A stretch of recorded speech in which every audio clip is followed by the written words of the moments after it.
Good morning, everybody. And I welcome you all to another class of Ethics, Governance and Sustainability. In the previous class, we have discussed about whistleblowing policy and its incorporation or its recognition in different acts, rules and regulations. Whether it's been Sarbanes-Oxley Act, Corporate Governance Suggestions Regulations 2009, the Companies Act 2013, and SEBI Regulation, SEBI Listing and Other Disclosure Requirements Regulation 2015. So, just to give you a quick recap of what we have discussed in the previous classes, like what whistleblower is all about. Whistleblower is an activity by which the people, the proactive people in the working in the organization, whenever they witness anything wrong happening in the organization, then they bring into the notice of the top level management about that wrong. Now, we have also discussed about what are the different types of whistleblowers, whether they are internal, whether they are external, whether they are alumni, whether they are open. So, different kinds of whistleblower, whether it's government, whether it's corporate whistleblowing. So, we have discussed different types of whistleblowing. And also, we have discussed how strictly and how stringently Sarbanes-Oxley Act have incorporated whistleblowing, and it has not even led penalties and prosecutions to the people who are found guilty under whistleblowing, by whistleblowing, the people who are found guilty, but also the people who resisted whistleblowing were also entitled to criminal prosecution for 10 years. So you can just judge the seriousness of that act towards both the people who are doing wrong as well as the people who are resisting whistleblowing. Also, we have studied that in SEBI regulations or in the Companies Act or in the Corporate Governance Regulations 2009 suggestions in that regulations that there should be a corporate governance, or there should be a committee which should be set up, and people who in exceptional circumstances would be given direct access to the chairman of the audit committee, and people who have done this whistleblowing, so they should be given adequate protection and safety measures should be provided to them.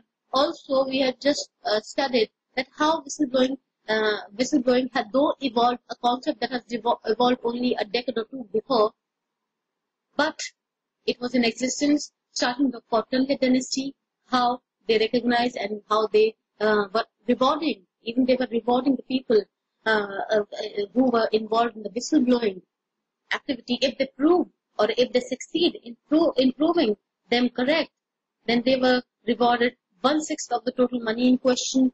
So this is how whistleblowing, it is a concept that belongs to very old times, but it has evolved, or it has gained momentum, or it has gained importance in today's business environment in the recent times. To make today's class more interactive and more interesting for you guys, I have incorporated a lot of case studies and live examples to give you a brief insight about what is ethics and how they have been applied in business. Also, we'll be studying about code of conduct, company's credo, what is ethical dilemma, and we'll be understanding all this with depth in that. So let's start today's class. The first topic that we are going to discuss today is about code of conduct. What is code of conduct?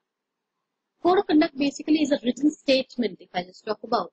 It is a written statement of principles, what the company expects its employees to do. I mean, in the previous class also, we have discussed what are the two things that are expected of an employee. The first thing is that the employee should know. The employee should know what the company is expecting out of him. And the second thing is what he has actually done. So, talking in business parlance, there should be no variation between these two. If we analyze what the company is expecting out of an employee and what the employee has actually done, there should be no variance between these two aspects. And when there is no variance between these two, after analyzing, we can say that the employee is very much imbibed with the code of conduct. The employee clearly understands the focus of the company, and the employee follows the ethical code of conduct of the company in true letter and spirit. So if I just talk about and simplifies what is code of conduct is, it contains standards of the business conduct. It contains the standards of the business conduct. Every business is established on some core and moral values. There are certain values in every business that the person is expected to follow, that the person or the employees or every people who are associated in the working are expected to follow in that. So it should contain certain standards. The code of conduct contains certain standards that are required to be delivered on the part of the employees towards the corporates. Second is, they must guide the actions of the board of directors and senior management. Now, who are the people who have constituted code of conduct, if I just ask you? It is the board of directors and the senior management. But the interesting part in this code of conduct is that the people who have constituted this are also within the ambit of it. Code of conduct clearly applies equally on the board of directors as it applies to any other executive of the organization. It is same for everyone. It is same for everybody in the organization, whether it would be the senior level management or it would be the board of directors or even the person working at the supervisory level, working at the lowest level of the management. The person is responsible towards the organization, and that person is equally responsible for following the code of conduct in true letter and spirit. That is what is expected, and that is what the code of conduct basically has. Second, it summarizes the philosophy of doing business. Now, every company has some philosophy behind doing something.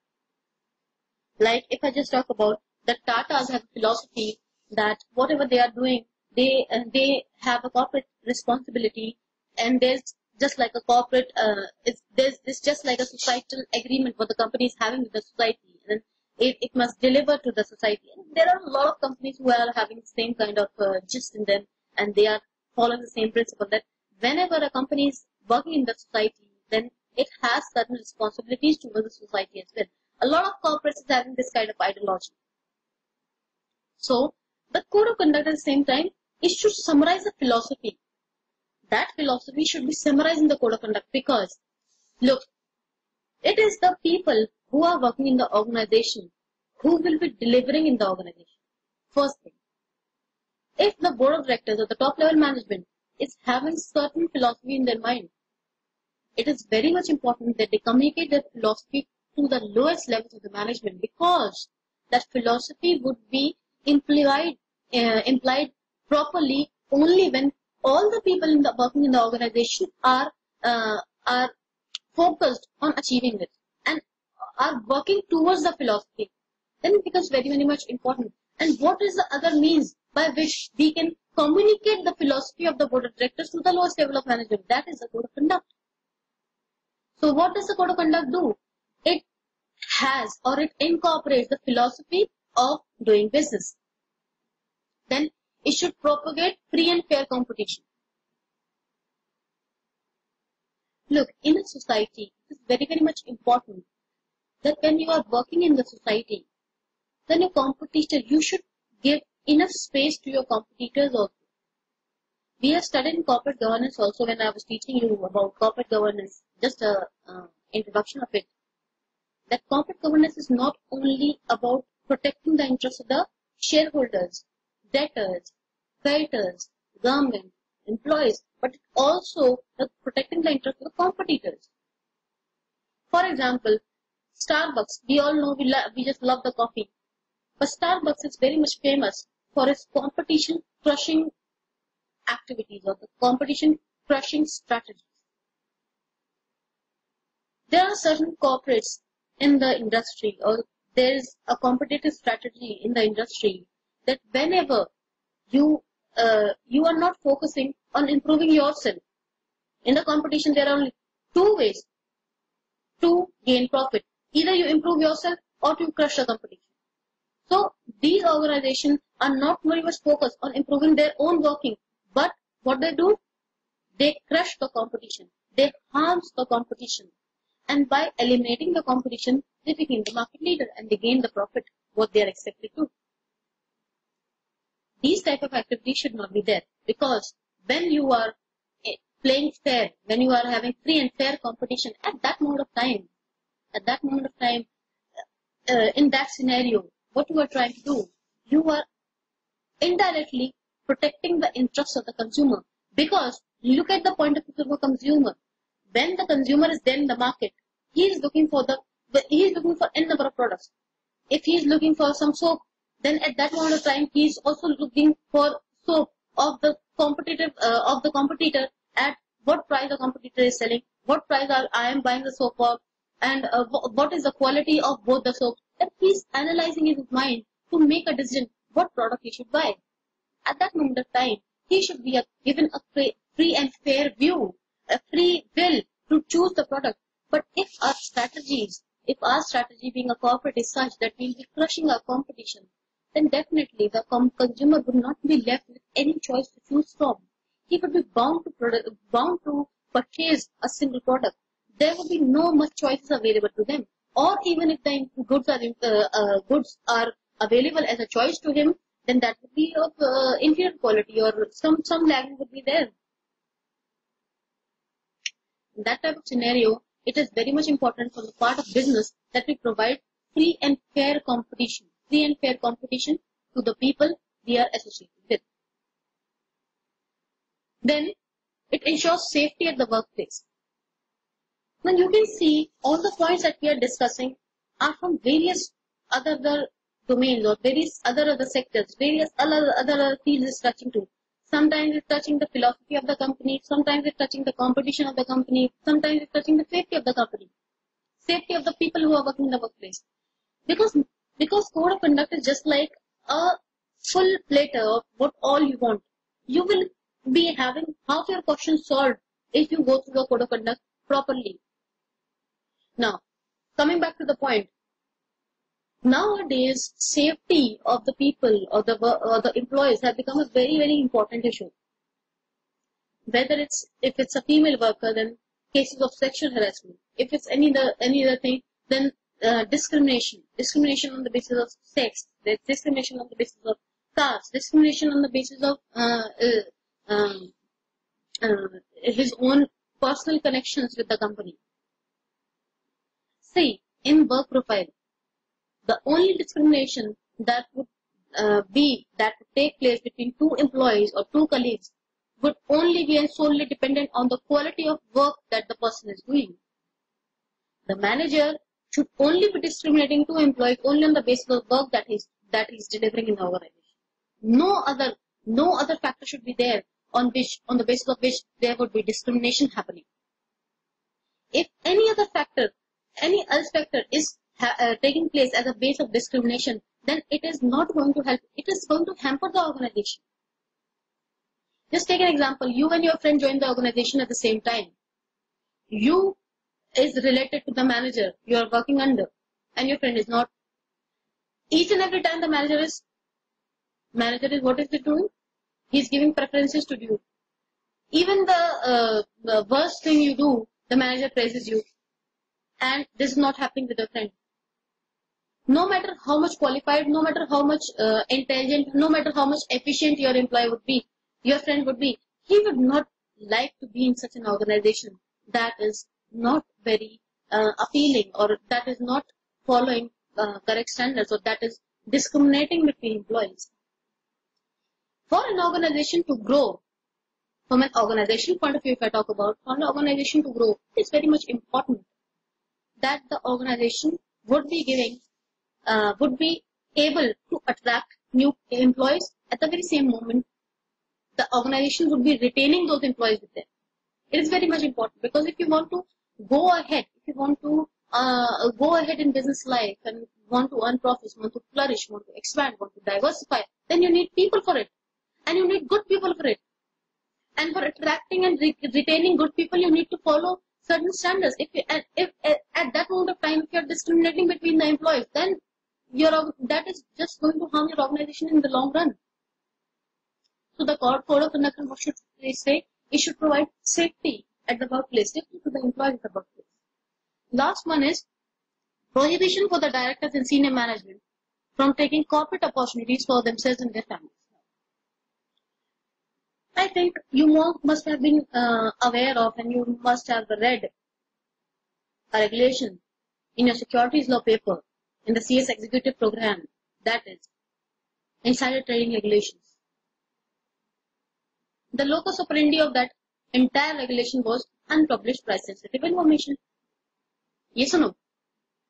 Unpublished price sensitive information is that information which has the direct impact over the price of the share of that company if that information is made public. Now, what was happening in the organization? Directors, board of directors are the people who have direct access to each and every information about the company. What they were doing previously, because whenever there is a lawmaking, there's a motive behind it, there is a purpose behind it. So the making of this entire insider trading regulations by SEBI, the purpose was, it was observed that directors, board of directors of the company were taking corporate advantages because they had the access to the price sensitive information with them. And that is in the unpublished form. So they were taking advantages of it. They were taking advantages of it in the securities market. They were trading in the shares and stocks of the company, and they were having their own riches. They were gaining profits after them. So it is strictly prohibited, and it is truly bad for any person, any of the shareholders. Look, you are given information that has already been used by someone else, and that person is not even inclined towards the business. He is just inclined towards his own profit. The director dealing or manipulating the stocks of the company, he is not inclined towards the company. If he would be inclined towards the company, he would not be dealing in the stocks. But he is using that information that is very much important, that is very much confidential for the company, for his own good. So the code of conduct should propagate what it should propagate. It should propagate that there should be prohibition on the directors and the senior management for taking corporate opportunities, corporate benefits for themselves and for their families. Suppose I am Neha Kaushik, I am on the board of directors I am the executive director of let's say some listed company. At that moment of time, we all know that there are certain relatives who are covered under a definition of relatives as per the Companies Act or as per different laws under even SEBI. But there is a friend of mine who is not covered under the definition of relative. That is a PSC. That is my personal arrangement. Now, I pass this information to the PSC. He is acting in concert with me. I told him that whatever profit that you will be having by dealing in these shares, you pass half to me and take half to yourself. Now, what am I doing? I am just manipulating. I am just manipulating by dealing in those stocks, dealing in those shares. On the cost of whom? And I am putting the stake of the stakeholders, shareholders in question. So the code of conduct should prohibit such type of actions. So that was my friend code of conduct. Code of conduct, what is code of conduct? To summarize, code of conduct is the formal written principles or the formal written guidelines what the company expects from the employees to follow, what the company expects from the employees to deliver. That is the code of conduct. Now moving ahead. What is credo? What is credo? Credo is a very important term which people or sometimes even organizations tend to forget. What is a credo? Credo is nothing but it gives the true essence. What the true essence, the true philosophy of what the company is trying to achieve by coming into the business operation. That is what credo is all about. A good credo gives the company a reason to exist, develop the spirit of employees, motivating them at all times. It is a statement of common values that allows the employees to understand the importance of the stakeholders and service providers. It is a force which makes them to work together and achieve a consistent high standard. It is a force that governs the employees to achieve and give us high standard. Now, what is happening? What is credo? Credo is just like the two faces of the same coin. At the one point, it is helping the employees to give an brief understanding what the company is trying to achieve by its business operation. At the very same moment, what is trying to do? The credo is just like focusing. It is just like the face of the organization to the people outside the organization. They are trying to project outside the organization what the company's philosophy is behind all these business operations. Now I would just like to cite a very important and interesting case study in this credo. There was a case study about the Tylenol crisis. What happens here in the Tylenol? We all know the company Johnson & Johnson's. Johnson & Johnson's. There was a subsidiary of Johnson & Johnson, and the drug this subsidiary manufactures was Tylenol. Tylenol. Now this was the highest selling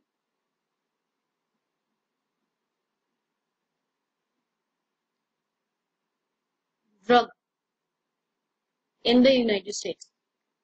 This was the highest selling drug in the United States. What happened? Particularly in the Chicago region, some people died after consuming Tylenol. And on investigation, it was found that the capsules of Tylenol were cyanide coated. Just imagine the type of criticism the company faced at that time from over the media. 7 people died after consuming a drug. If you are into a pharmaceutical company, if you are into a pharmaceutical industry, and people are affected badly, adversely by consuming a drug, then it becomes a very big crisis. And at the same time, if you are amongst those highest selling drugs in the country, so Johnson & Johnson was facing entire criticism from entire the media and the press release, and everyone was criticizing Johnson & Johnson over there. How could they just put the lives of the people or the customers who are consuming drug into danger?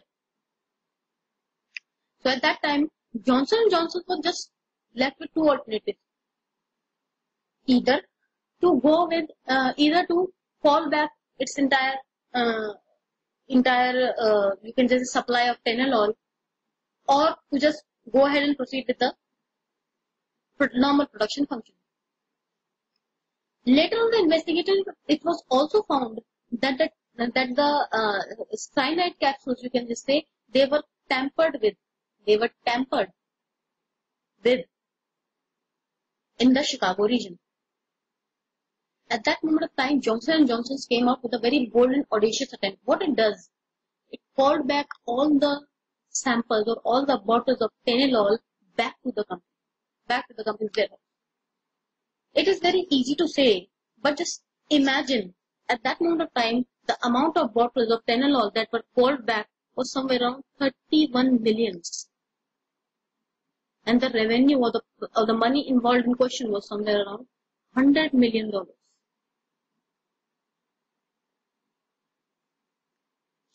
And my dear friends, this is the time of the year 1982.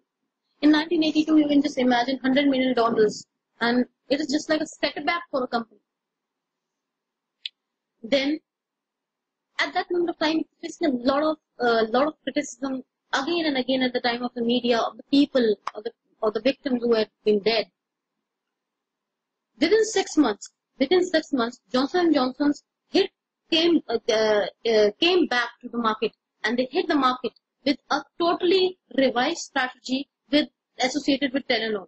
They revolutionized their entire packing system, that no one in the coming future can tamper the packing of our product.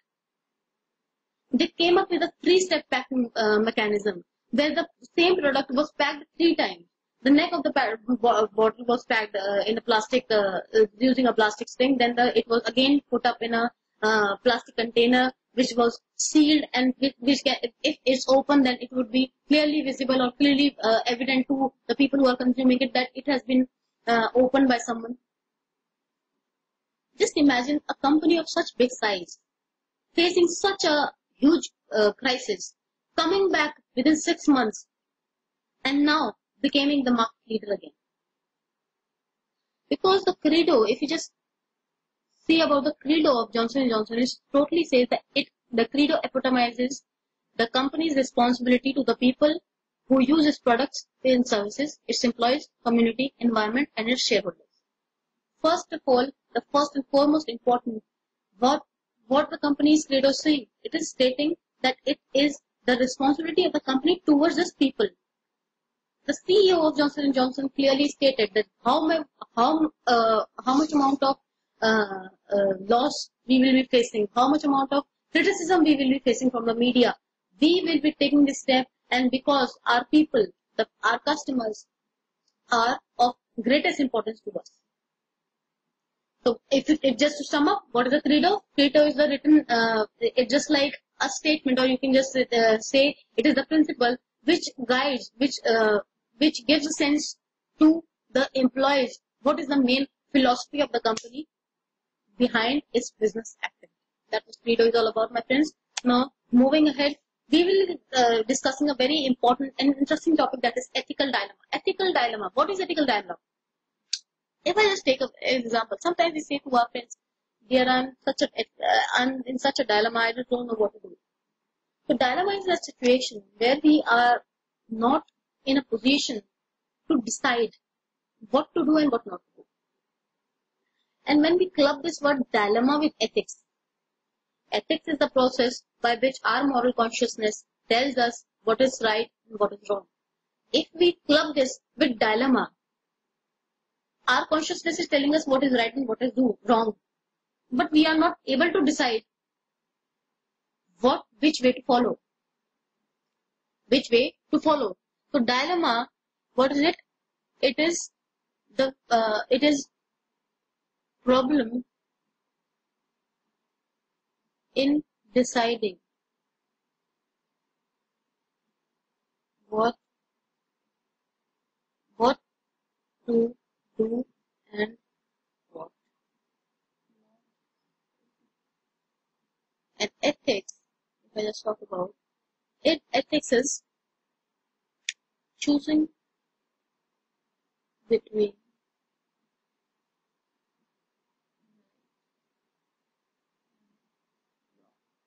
that is ethics.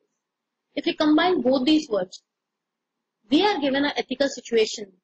In the situation, we know what is right and what is wrong. But we are in such a dilemma that we are not able to choose the right and the wrong between these two situations. That is called ethical dilemma. Now, this was a simple case where we know, where our moral conscience know what is wrong and what is right.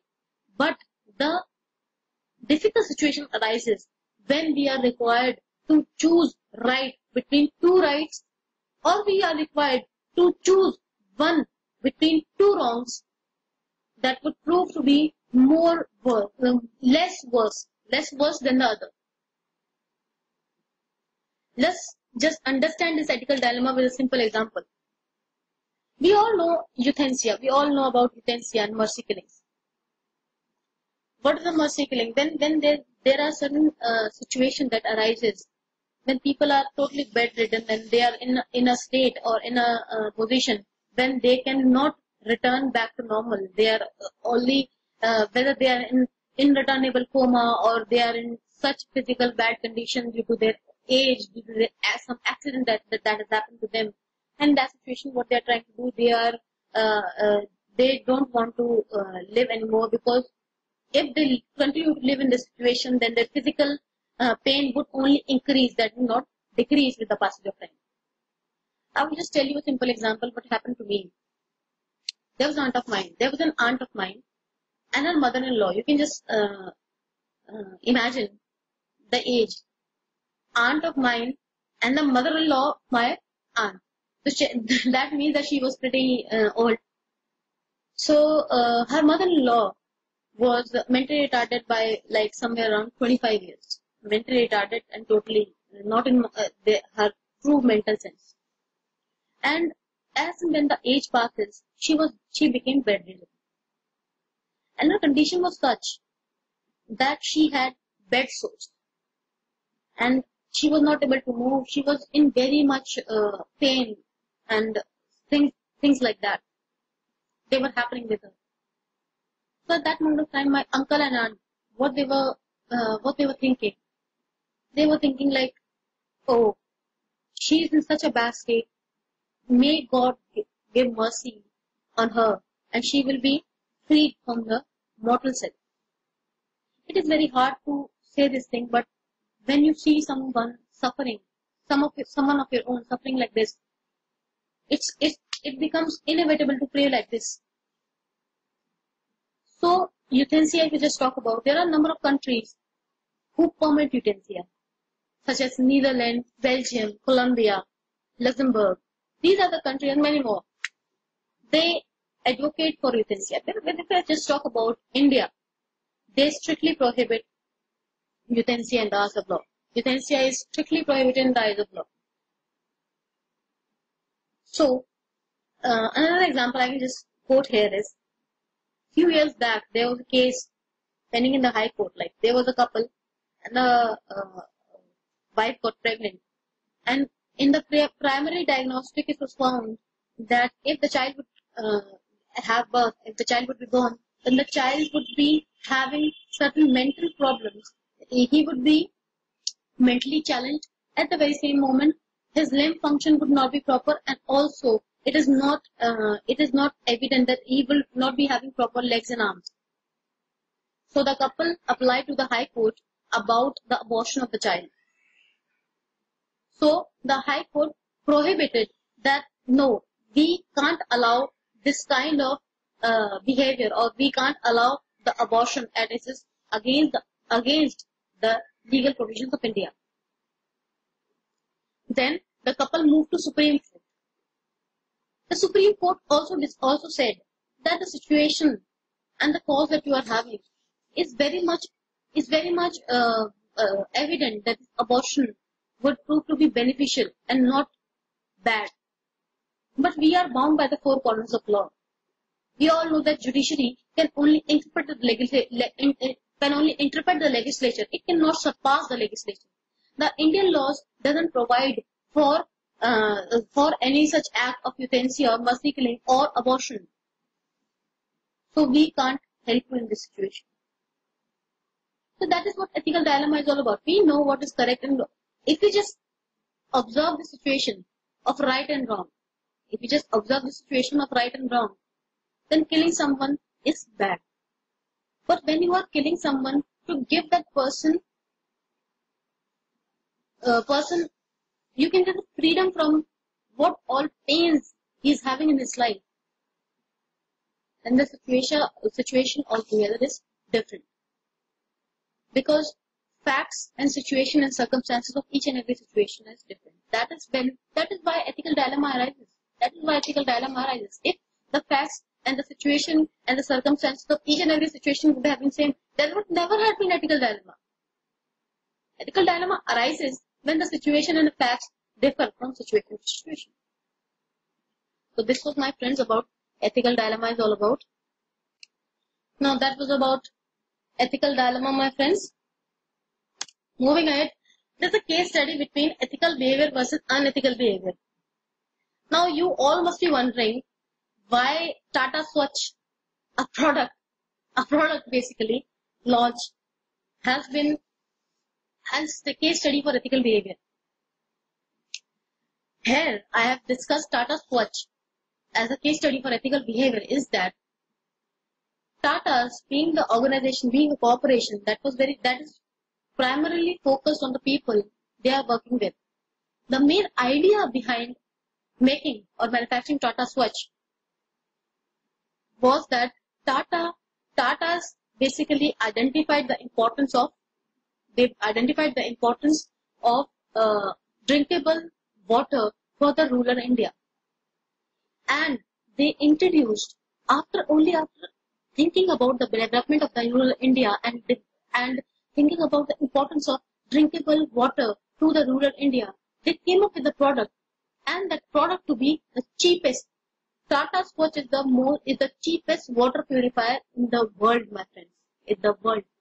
Just imagine about the intellect of the corporate behind a product, behind a total product. No doubt, the product is giving profits and the product is giving money to the corporates. But you just imagine that the whole exercise or the whole idea behind making a product is just because of the development of the rural India, rural sector people. Rural India was the main primary focus of Tata's behind making Tata Swachh.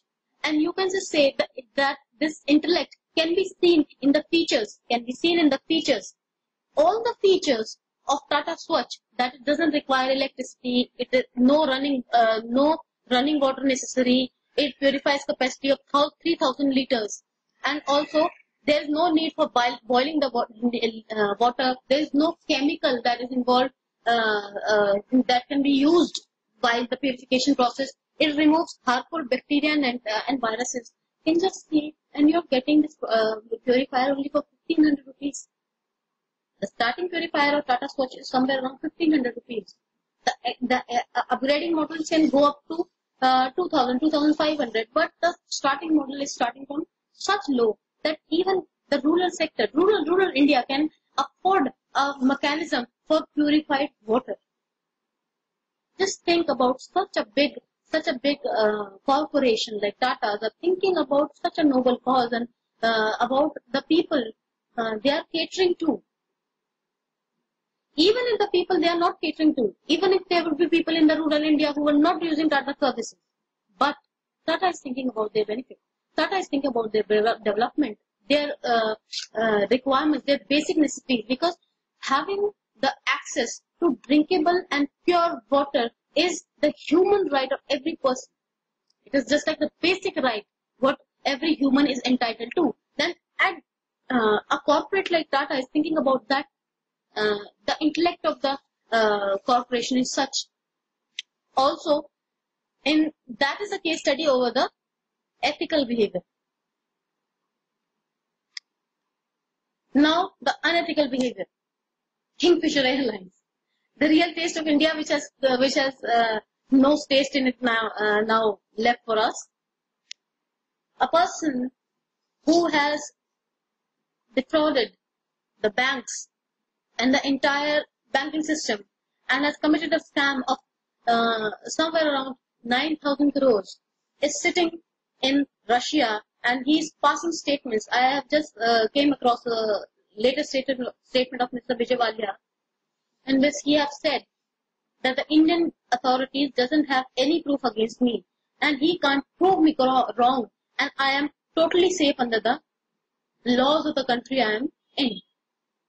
Just see the audacity what Mr. Vijay Walia has after committing such a great crime. I mean, he is owing to his employees. He is owing salaries to the employees. He has defrauded the employees. He has defrauded the banks, the financial system, the banking regulation, and still he has that audacity to say some certain statements sitting in some other country. If he is not guilty of what he has done, then why he left India?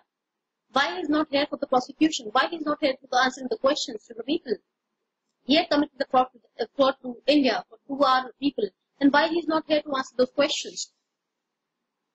Don't you think that certain frauds like this, they only don't affect, I again say, frauds and scams doesn't only affect the image of the corporates or the people who are associated with or the stakeholders, but frauds such big size of the people, they affect what they do.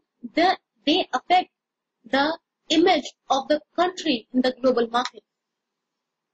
When frauds like Satyam, when frauds like Kingfisher, when frauds like 2G scam, whatever, on the part of the government also, it gives a very bad message to the global industry that look, this country is working in such bad conditions. The ethical and moral values of people in this country is such low that they commit frauds to their own people. Now what is happening? Because of the few bad and corrupt people, the entire name of the country and the entire name of the people are being affected in a negative sense. So, to sum up, I would say that ethics is the first line of defense. I like this line a lot.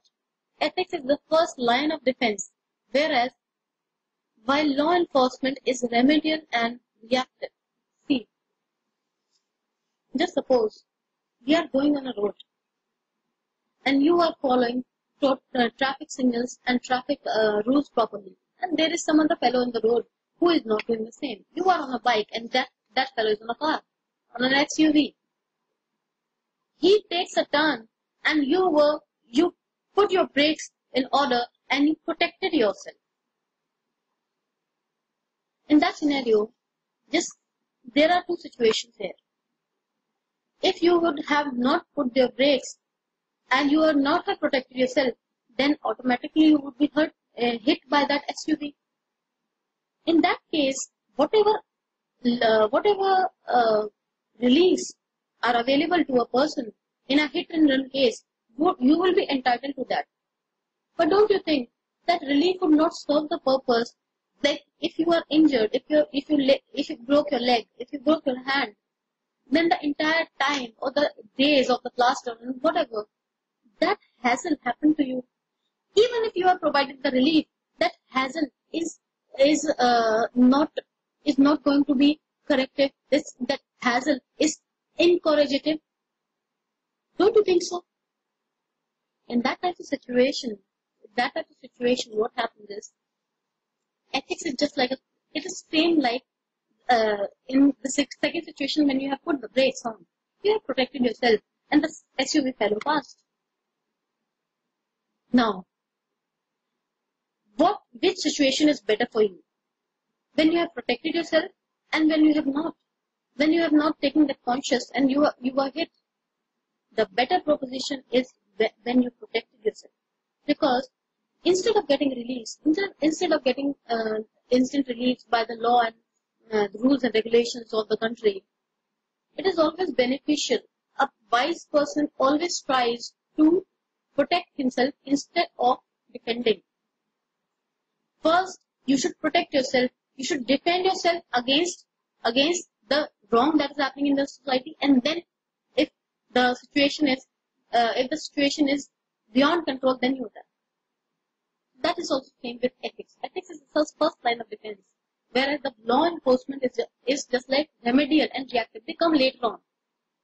And good corporate governance go beyond the rules and regulations that the government put in place. It is also about ethics and the values which drive the company. See, companies are driven by only values. Whatever value they have and they inculcate or they incorporate in their business activities, it grows. It grows over a period of time. It is again on the intellect of the corporate. How many laws you make, how many law enforcement, how many strict penal and criminal provisions you impose for certain offenses. It is not going to work until unless there is a clear will on the part of the corporate to follow the law in true letter and spirit.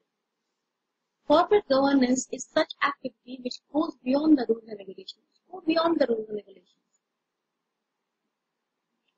So it is very much necessary for every corporate to be ethical, to be corporately governed. So by this, we summed up our lesson number 2. We completed lesson number 2, in which we have done a lot of things, starting from the organizational hierarchy, how ethics are implied, ranging from the top level to the lower levels of management. What are the features of the good ethical program? How ethical committees are established? What kind of ethical programs are there? There are compliance-oriented ethical programs. There are value-oriented ethical programs. Then we have done whistleblowing policy. Whistleblowing policy recognizing different acts that may be Sarbanes-Oxley Act, that the Companies Act, that the SEBI LODR regulations that we have done. Coming forward, we have done ethical dilemma, how ethical dilemma is affected, and we have gone through a number of case studies in this entire topic to make you guys feel energetic and enthusiastic when you are listening to this lecture. I have this thing focused in my mind that I will be involving the students and make this learning fun learning so that you will be able to understand the concept well and produce good in the examination. That was all what we have done as far as our lesson number 2, ethical principles in business, is concerned. Thank you very much.